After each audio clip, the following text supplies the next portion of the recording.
روب پوچھے گی بغداد میری، مجھ کو پرواز کے پر لگا دو غوث الاعظم جالیوں پر نگاہ جمیل اللہ وبرکاتہ۔ الحمد للہ رب العالمین، والصلاة والسلام على سید الانبیاء والمرسلین وعلى آلہ واصحابہ اجمعین ومن تبعهم بإحسان إلى يوم الدین، اما بعد۔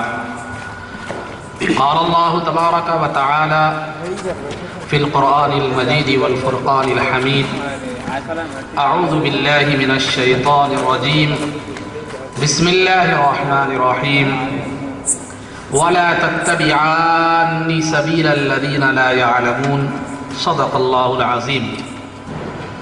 قال اللہ تبارک وتعالی فی شان حبیبہ صلی اللہ علیہ وسلم، ان اللہ وملائکتہ یصلون علی النبی یا ایہا الذین آمنوا صلوا علیہ وسلموا تسلیما، اللہم صلی وسلم وزد وبارک علی حبیبک سیدنا ونبینا ومولانا محمد وعلی آلہ واصحابہ اجمعین۔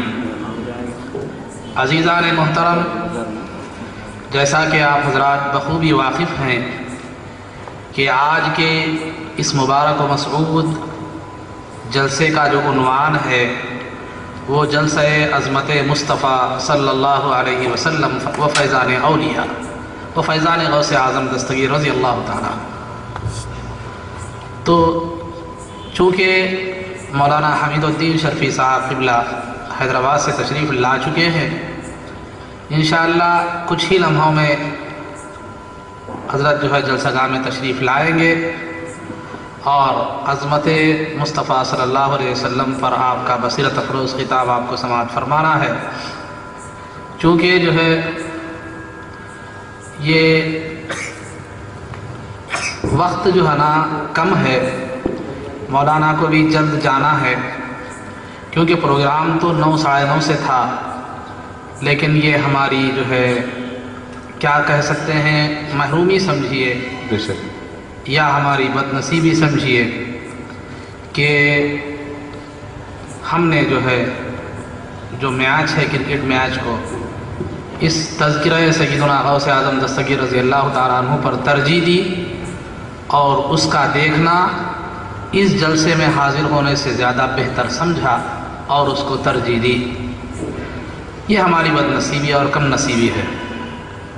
بہرحال وقت کی نزاکت کے لحاظ سے پروگرام تو بڑا طویل تھا کہ غوث پاک کے عنوان پہ بھی بولا جائے تفصیلی طور پر، اور سرکار دو عالم صلی اللہ علیہ وسلم کی عظمت پر بھی بات رکھی جائے۔ پروگرام تو ایسا تھا، لیکن حالات کے لحاظ سے اور سامعین کی عدم دلچسپی کے لحاظ سے پروگرام میں تھوڑی سی جو ہے نا یہ رد و بدل ہو گیا ہے۔ تو اس لیے مختصراً جو ہے میں چند باتیں مولانا کی تشریف آوری تک چند باتیں آپ کے سامنے رکھوں گا، اس کے بعد پھر مولانا کا خطاب آپ کو سماعت فرمانا ہے۔ عزیزان محترم، چونکہ جلسے کا ایک عنوان فیضان سیدنا غوث اعظم دستگیر رضی اللہ تعالیٰ عنہ بھی ہے، تو مختصر طور پر حضرت کی فضیلت کو رکھتے ہوئے، آپ کے مقام و مرتبے کو رکھتے ہوئے، اس کے بعد آج جو تقریباً غوث پاک کا زمانہ 5ویں صدی کا زمانہ ہے، 5ویں صدی سے جو ہے نا تقریباً لوگ غوث پاک کی عقیدت میں اور آپ کی یاد میں اور آپ کی تذکرے میں 11ویں وغیرہ کا اہتمام کرتے آ رہے ہیں، لیکن جو ہے نا چونکہ آج اس پر 11ویں شریف پر کچھ اعتراضات بھی ہو رہے ہیں اور اس پر کتابیں اور پامفلیٹ بھی چھاپی جا رہی ہے اور ہمارے سیدھے سادھے مسلمانوں کو گمراہ کرنے کی کوشش کی جا رہی ہے، انشاءاللہ 2-4 باتیں مختصراً ہی صحیح اس پر بھی رکھتا چلو۔ سب سے پہلے یہ وجہ کیا ہے اس کی 2 وجوہات ہیں۔ یہ جو 11ویں کے خلاف جو آوازیں اٹھ رہی ہیں، اس کی 2 وجوہات ہیں۔ ایک تو وجہ یہ ہے کہ حقیقت سے لا علمی، علم کی کمی اور حقیقت سے لا علمی، اور دوسری چیز ہماری کچھ غلطیاں۔ کچھ ہماری غلطیاں بھی ہیں جو حقیقت کی اس کا علم نہیں رکھنے والوں کو اس 11ویں شریف پر جو ہے نا چھینٹے اچھالنے اور جو ہے نا اس پر اعتراضات کرنے کا موقع فراہم کر رہی ہے۔ تو الغرض عزیزان محترم، غوث پاک رضی اللہ تعالیٰ عنہ کی ذات گرامی جو ہے وہ معزز ترین ذات گرامی ہے کہ آپ کے بعد قیامت تک نہ کوئی ویسا ولی پیدا ہوا ہے نہ ہوگا۔ اللہ رب العزت نے جو انہیں شرافت اور بزرگی عطا فرمائی ہے وہ کسی کو اور جو ہے نا ویسی ولایت اور ویسی جو ہے نا شرافت اور بزرگی کسی کو شاید ہی نصیب ہو۔ سبحان اللہ۔ سید الاولیاء آپ کو بنایا، اور آج جتنے بھی سلسلے وابستہ ہیں ان سلسلوں کے جتنے بھی بزرگ بانی ہیں وہ کسی نہ کسی حیثیت سے غوث پاک رضی اللہ تعالیٰ عنہ سے اکتساب فیض کیے ہوئے ہیں اور ان کے فیضان سے بہرور ہونے والے حضرات ہیں۔ غوث پاک کی جو ہے نا شہاب الدین سہروردی رحمۃ اللہ تعالیٰ علیہ نے غوث پاک کی ولادت باسعادت کے وقت جو کرامتیں ظہور میں آئیں ان کرامتوں کا تذکرہ فرمایا ہے۔ ان کرامتوں کا جو ہے نا تذکرہ کرتے ہوئے پھر میں وہ اعتراضات کی طرف آتا چلو۔ غوث پاک رضی اللہ تعالیٰ عنہ کی ولادت باسعادت کے وقت جو کرامتیں ظہور میں آئیں اس میں ایک کرامت یہ ہے کہ جس رات غوث پاک رضی اللہ تعالیٰ عنہ پیدا ہونے والے تھے اس رات آپ کے والد جن کا نام ابو صالح تھا، تو ابو صالح کے خواب میں سرکار دو عالم صلی اللہ علیہ وسلم تشریف لائے۔ تشریف لا کر انہوں نے سرکار دو عالم صلی اللہ علیہ وسلم نے ارشاد فرمایا، یا ابا صالح قد اعطاک اللہ ابنا صالحا ہوا ولدی ومحبوبی ومحبوب اللہ سبحانہ وتعالی وسيكون له شأن عال على جميع الاخطاب کہ او کما قال کہ سرکار دو عالم صلی اللہ علیہ وسلم غوث پاک کے والد گرامی جن کا نام ابو صالح تھا ان کے خواب میں آ کر سرکار دو عالم صلی اللہ علیہ وسلم فرماتے ہیں کہ دیکھو نا اے ابو صالح، تمہیں ایک لڑکا اللہ رب العزت نے عطا فرمایا ہے، ایک نیک لڑکا اللہ رب العزت نے تمہیں عطا فرمایا ہے اور وہ لڑکا میرا بیٹا ہے۔ سبحان اللہ۔ وہ لڑکا ہوا ولدی، وہ میرا بیٹا ہے سبحان اللہ، اور میرا محبوب ہے، سبحان اللہ، محبوب اللہ سبحانہ وتعالی، اور اللہ رب العزت کا محبوب ہے۔ سبحان اللہ۔ وہ میرا بھی محبوب ہے اور اللہ رب العزت کا بھی محبوب ہے۔ آگے چل کر وہ ایک عظیم، اس کی بہت بڑی شان ہوگی اور وہ تمام اولیاء کا سردار ہوگا۔ سبحان اللہ، سبحان اللہ۔ تو یہ بشارت سرکار دو عالم صلی اللہ علیہ وسلم نے جو ہے آپ کے والد گرامی ابو صالح کے خواب میں آ کر سرکار نے یہ بشارت دی۔ تو آج غوث پاک کو جو محبوب سبحانی کہا جاتا ہے، یہ محبوب سبحانی غوث پاک کا جو نام ہے یہ ہمارا اور آپ کا کیا ہوا نہیں ہے۔ سرکار نے ولادت کی شب ہی بشارت کی تھی کہ وَمَحْبُوبُ اللَّهِ، محبوب سبحانی کا مطلب اللہ کا محبوب، تو محبوب اللہ سبحانہ وتعالی کہ جو لڑکا پیدا ہوگا وہ اللہ کا محبوب ہوگا۔ تو یہاں سے محبوب سبحانی کا آپ کو جو نام دیا گیا وہ ہمارا اور آپ کا دیا ہوا نہیں ہے، بلکہ سرکار دو عالم صلی اللہ علیہ وسلم نے ان کو محبوب سبحانی کا نام۔ سبحان اللہ۔ اور عزیزان محترم، حدیث شریف میں ہے کہ سرکار دو عالم صلی اللہ علیہ وسلم نے فرمایا کہ من رآنی فی المنام فقد رأى الحق فإن الشیطان لا يتمثل بی، او کما قال علیہ الصلوۃ والسلام، جس نے خواب میں مجھے دیکھا، جس نے خواب میں مجھے دیکھا اس نے مجھ ہی کو دیکھا، شیطان میری شکل و صورت اختیار نہیں۔ سبحان اللہ، سبحان اللہ۔ اور دوسری حدیث میں سرکار دو عالم صلی اللہ علیہ وسلم نے فرمایا اصدقهم رؤیا اصدقهم کلاما اصدقهم رؤیا، کہ جو بات کا جتنا سچا ہوگا اس کا خواب بھی اتنا سچا ہوگا۔ سبحان اللہ۔ اب یہ دو حدیثوں کو سامنے رکھنے کے بعد تو یہ بات نتیجہ ہمیں عرض ہوتا ہے کہ ابو صالح کے خواب میں سرکار تشریف لائے، رحمت اللہ تعالی علیہ کے خواب میں سرکار تشریف لائے، اور سرکار کے ارشاد کے مطابق کہ شاید سرکار اگر کسی کے خواب میں آتے ہیں تو وہ سرکار ہی ہوا کرتے ہیں۔ سبحان اللہ۔ اور دوسری بات کہ جو آدمی جتنا سچا بات کا ہوتا ہے اس کا خواب بھی اتنا سچا ہوتا ہے۔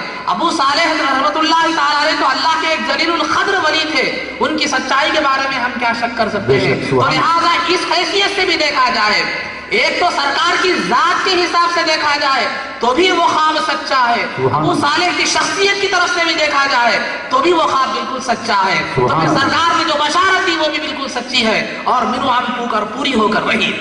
سبحان اللہ۔ اور ایک روایت میں یہ دوسری جو کرامت بتائی گئی کہ سرکار دو عالم صلی اللہ علیہ وسلم جو ہے آپ کے والدین کے خواب میں تشریف لائے۔ یہ تو ایک تو یہ کہ پہلے والد کے خواب میں تشریف لائے، اس کے بعد والدین، والدہ اور والد کے خواب میں سرکار تشریف لائے۔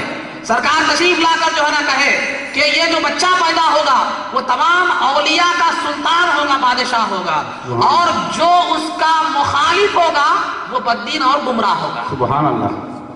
کون فرما رہے ہیں؟ میں اور آپ نہیں، سرکار دو عالم صلی اللہ علیہ وسلم فرما رہے کہ جو اس کا مخالف ہوگا وہ بددین اور گمراہ ہوگا۔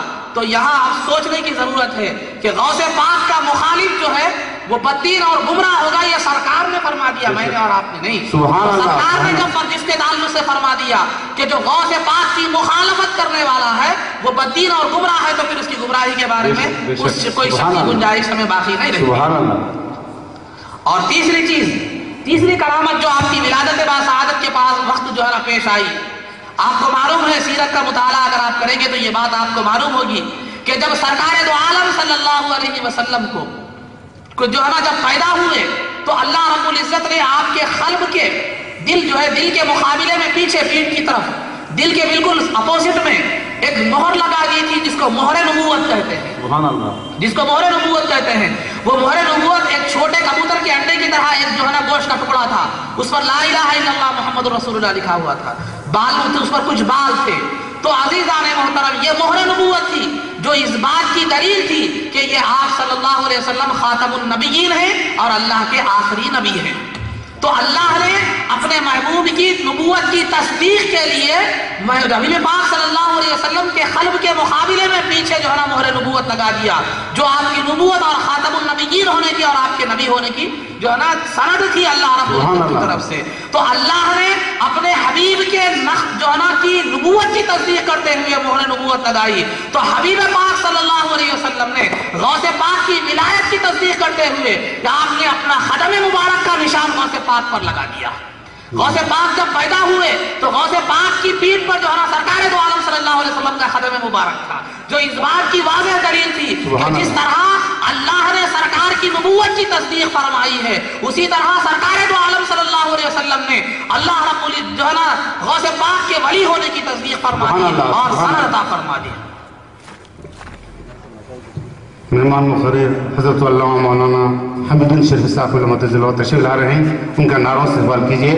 نعرہ تکبیر، نعرہ تکبیر، نعرہ رسالت، نعرہ رسالت، نعرہ رسالت، علماء اہل سنت، علماء اہل سنت، علماء اہل سنت۔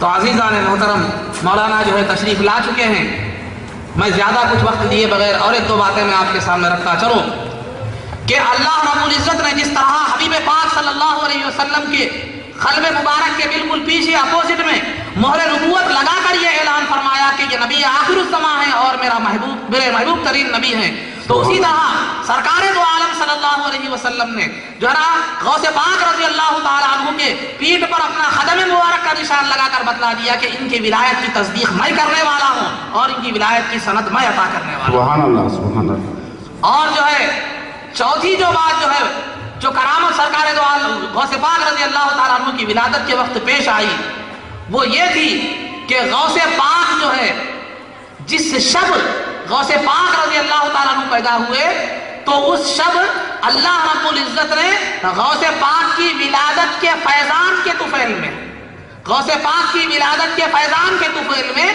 1100 لڑکے پیدا ہوئے، کوئی لڑکی مقام جیلان میں پیدا نہیں۔ سبحان اللہ۔ جس مقام پر آپ پیدا ہوئے اس مقام میں 1100 پورے کے پورے لڑکے پیدا ہوئے اور پورے کے پورے آگے چل کر ولایت کے درجے پر فائز ہوئے۔ سبحان اللہ۔ ولایت کے درجے پر فائز ہوئے۔ میں یہاں آپ کو ایک بات یہ دینا چاہتا ہوں، لمحہ فکر یہ بتانا چاہتا ہوں کہ غوث پاک کی ولادت سے نسبت ہو گئی، غوث پاک کی ولادت کے وقت سے نسبت ہو گئی تو وہ بچے جو غوث پاک کی ولادت کے وقت میں پیدا ہوئے تھے وہ غوث پاک کی ولادت کی نسبت سے آگے چل کر اولیاء کاملین بن گئے، اولیاء کاملین بن گئے۔ یہ فیضان غوث اعظم تھا کہ صرف جو ہے وقت سے مناسبت ہو گئی، وقت سے جو ہے نا تناسب ہو گیا۔ جب وقت ایک ہو گیا تو فیضان اس طرح جاری ہو رہا ہے کہ وہ پورے کے پورے ولی کامل سے جو ہے نا بن گئے اور ولایت کے درجے پر فائز ہو گئے۔ تو پھر وہ ان سے جو غوث پاک سے صحیح طور پر نسبت رکھے تو بتائیے کیا وہ فیضان سے بہرور ہو سکتا ہے؟ فیضان سے بہرور ہو سکتا ہے؟ ہرگز نہیں۔ تو الغرض عزیزان محترم، یہ چند باتیں جو ہے آپ کے سامنے غوث پاک کی فضیلت کے تعلق سے بتائی گئی۔ آج جو ہے نا عام طور پر جو ہے ایک اعتراض یہ ہوتا ہے کہ 11ویں کا جو جانور ہے جو ذبح کیا جاتا ہے یہ غیر اللہ کے نام پر جو ہے نا ذبح کیا جاتا ہے اور اس کا کھانا حرام ہے، جیسا کہ پامفلیٹس وغیرہ چھپے، آپ بھی اس کے علم میں آپ کی بات ہوگی۔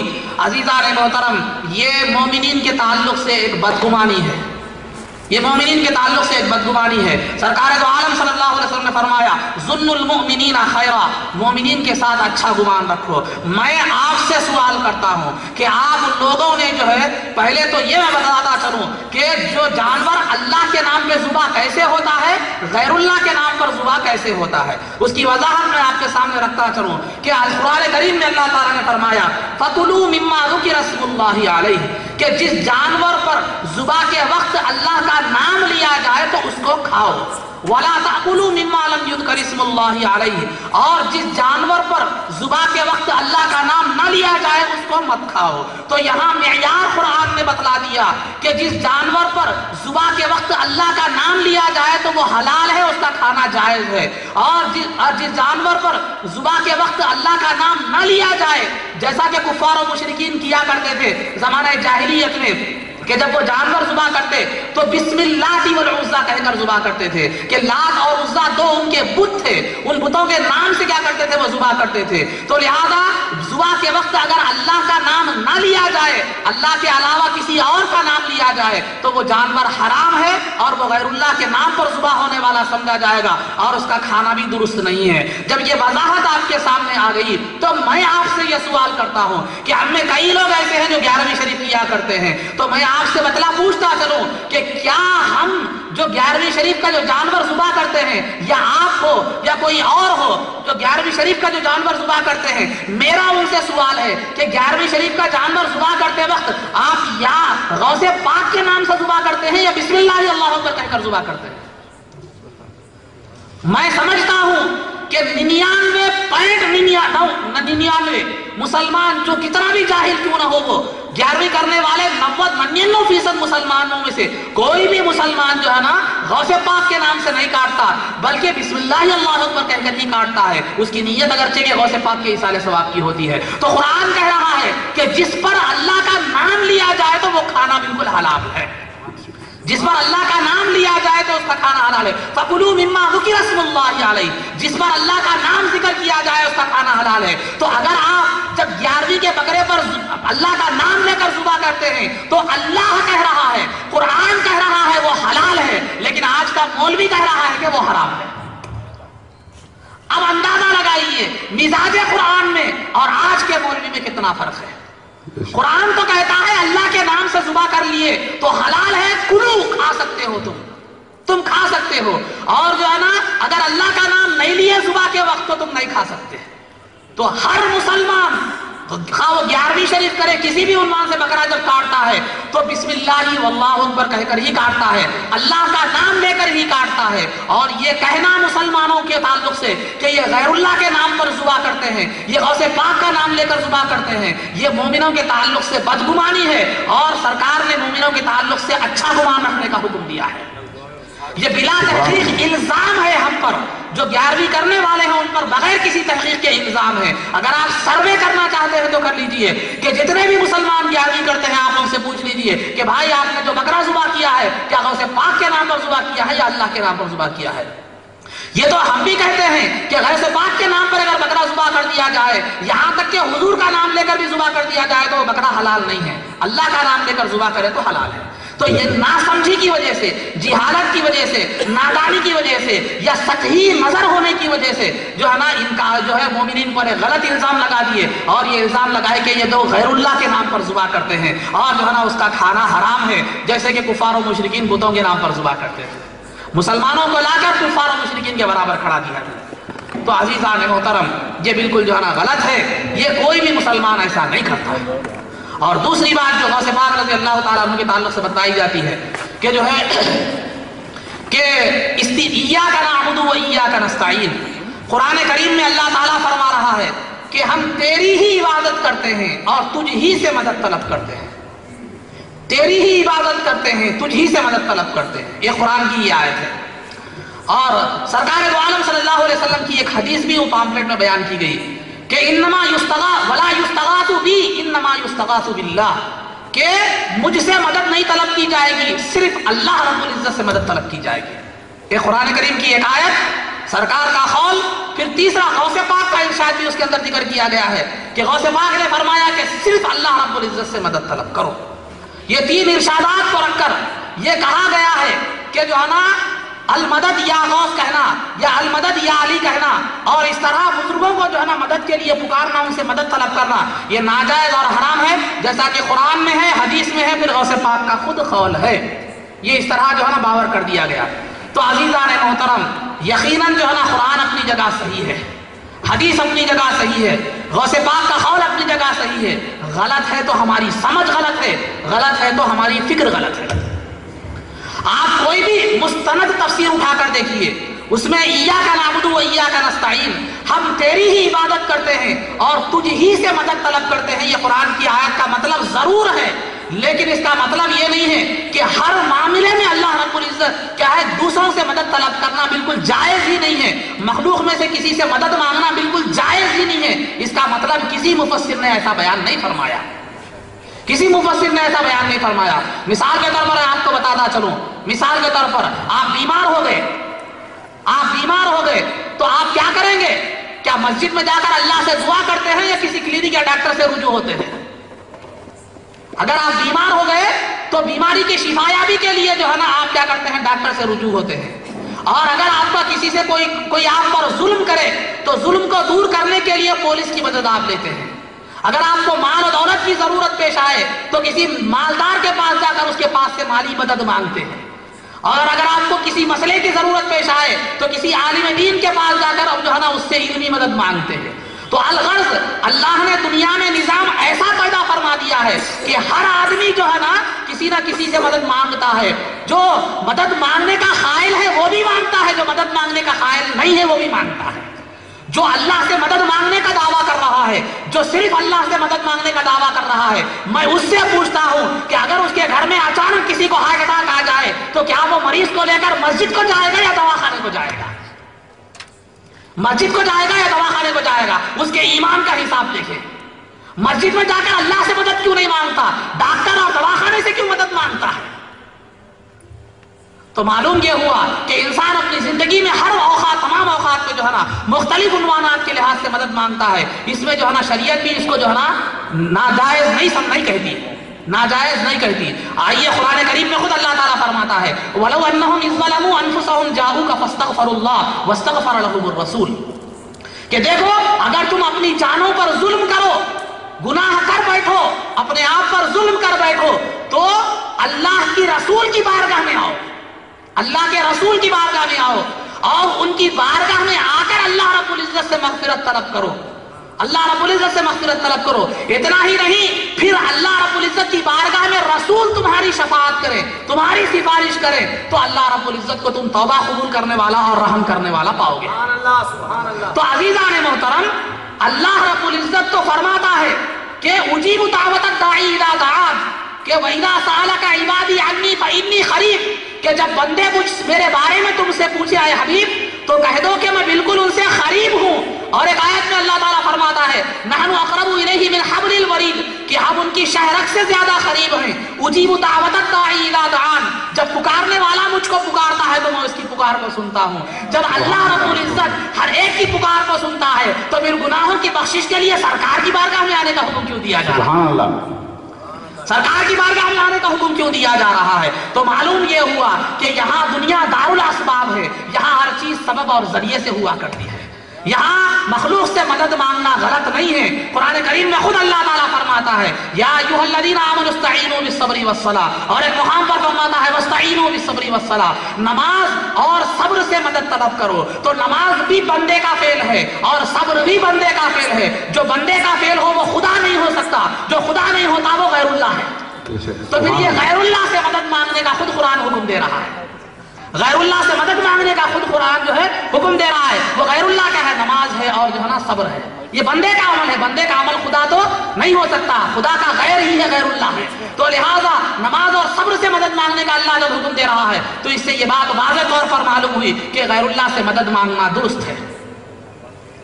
اور ایسی کئی باتیں ہیں، صحابہ اکرام رضوان اللہ تعالیٰ علیہم اجمعین کی زندگیوں کو آپ دیکھیں گے، خواہ وہ بیماری ہو جائے یا بیماری جسمانی ہو یا روحانی ہو یا ان کا اونٹ ستائے، اونٹ جانور بھی اگر ان کا ستاتا تھا تو وہ اللہ سے مدد نہیں مانگتے تھے، سرکار کی بارگاہ میں حاضر ہوتے۔ سبحان اللہ، سبحان اللہ۔ اور سرکار ان کے عقیدے کے مطابق یہ نہیں فرماتے تھے کہ مجھ سے کیوں مدد مانگ رہے ہو، اللہ سے مدد مانگو۔ سرکار کبھی یہ نہیں فرماتے تھے، وہ اس کا مسئلے کا حل بیان فرما دیتے تھے، ان کی مدد فرمایا کرتے تھے۔ خصائص کبریٰ کی روایت ہے، خصائص کبریٰ کی روایت ہے، عثمان بن ابی العاص رضی اللہ تعالیٰ عنہ ایک مرتبہ سرکار کی بارگاہ میں آئے، آ کر عرض کیے کہ یا رسول اللہ صلی اللہ علیہ وسلم کہ جو ہے نا میں جو بھی پڑھتا ہوں بھول جاتا ہوں، میں جو بھی پڑھتا ہوں بھول جایا کرتا ہوں، تو لہٰذا آپ مجھے کچھ کیا کیجئے۔ تو پڑھنا اور بھولنا، علم کا دینا، علم کا بھلا دیا جانا، یہ اللہ رب العزت کی بات ہے، وہ اللہ رب العزت کی طرف سے ہے۔ معاملہ جب اللہ رب العزت کی طرف سے ہے تو اللہ رب العزت سے کیوں نہیں مانگ رہے ہیں؟ وہ بھی صحابی رسول ہے، سرکار کی بارگاہ میں آ رہے ہیں، سرکار کی بارگاہ میں آ رہے ہیں، آ کر عرض کر رہے ہیں کہ یا رسول اللہ بار بار بھول جایا کرتا ہوں۔ تو سرکار نے فرمایا کہ ایک شیطان ہے جس کا نام خنزب ہے، وہ جو ہے نا وہ اس کی وجہ سے آدمی بھول جاتا ہے۔ تو آپ نے ان کے سینے مبارک پر ہاتھ رکھا، ہاتھ رکھ کر جو ہے نا اس کے بعد جو ہے نا جب ہاتھ دست مبارک پھیرنا تھا اس کی برکت یہ ہوئی، وہ فرماتے ہیں کہ اس کے بعد میں کبھی کوئی چیز نہیں بھولا۔ تو صحابی رسول ایسے کئی واقعات ہیں، کوئی بھول ہو گئی تو آتے ہیں، کوئی تلوار ٹوٹ گئی جنگ میں تو جو ہے نا سرکار سے آ کر مانگتے ہیں، کوئی زخمی ہو گئے تو علاج کے لیے سرکار کے پاس آتے ہیں۔ بہرحال صحابہ کی زندگی میں آپ ٹٹولیں گے تو ہر معاملہ جو ان کو پیش آتا وہ فوراً سرکار کی بارگاہ میں آ کر سرکار کی مدد کرتے ہیں۔ تو عزیزان محترم، پھر یہ سب کیا مشرک ہو گئے؟ کیا ان کے سامنے ایاک نعبد و ایاک نستعین کا مفہوم نہیں تھا؟ خود میں سرکار دو عالم صلی اللہ علیہ وسلم کی بات کرتا ہوں، جو ہے نا مشکات شریف میں حدیث موجود ہے، مسلم شریف کے حوالے سے صاحب مشکات نے حدیث پیش کی ہے کہ ربیعہ بن کعب رضی اللہ تعالیٰ عنہ سرکار کی بارگاہ میں آ گئے، آئے تو سرکار نے پوچھا سل، مانگو کیا مانگنا ہے، مانگو کیا مانگنا ہے۔ تو جو ہے نا ربیعہ بن کعب رضی اللہ تعالیٰ عنہ نے فرمایا، عرض کیا کہ یا رسول اللہ صلی اللہ علیہ وسلم اسألک مرافقتک فی الجنہ، کہ میں جنت میں آپ کی معیت چاہتا ہوں، آپ کی سنگت چاہتا ہوں۔ تو سرکار نے کیا فرمایا؟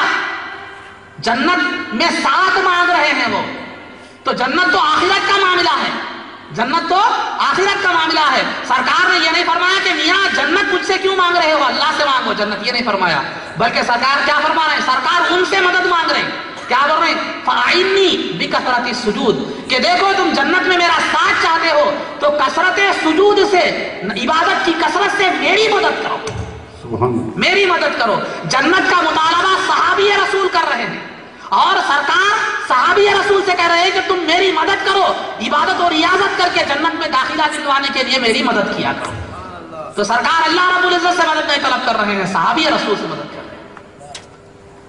تو کیا مطلب ہوا؟ کیا نعوذ باللہ سرکار بھی شرک کی تعلیم دے رہے ہیں؟ اور خود طبرانی کی حدیث ہے کہ جب سرکار دو عالم صلی اللہ علیہ وسلم نے فرمایا جب تم جنگل میں جا رہے ہو، تمہارا جانور چھوٹ جائے، تمہارا جانور جو ہے نا چھوٹ جائے، گم ہو جائے، تو کیا کہو؟ جنگل میں 3 مرتبہ یہ پکار کر کہو اعینونی یا عباد اللہ، اے اللہ کے بندو میری مدد طلب کرو، میری مدد کرو، اے اللہ کے بندو میری مدد کرو، اے اللہ کے بندو میری مدد کرو۔ یہ 3 مرتبہ پکارو تو وہاں اللہ کے بندے ہوتے ہیں جو تمہاری مدد کرتے ہیں۔ یہ حدیث شریف کے الفاظ ہیں، یہ حدیث شریف کے الفاظ ہیں۔ جنگل میں جہاں انسان کا کوئی وجود نہیں ہوتا، کم از کم پھر بھی جو ہے نا آبادی میں اگر آپ کسی کو پکار رہے ہیں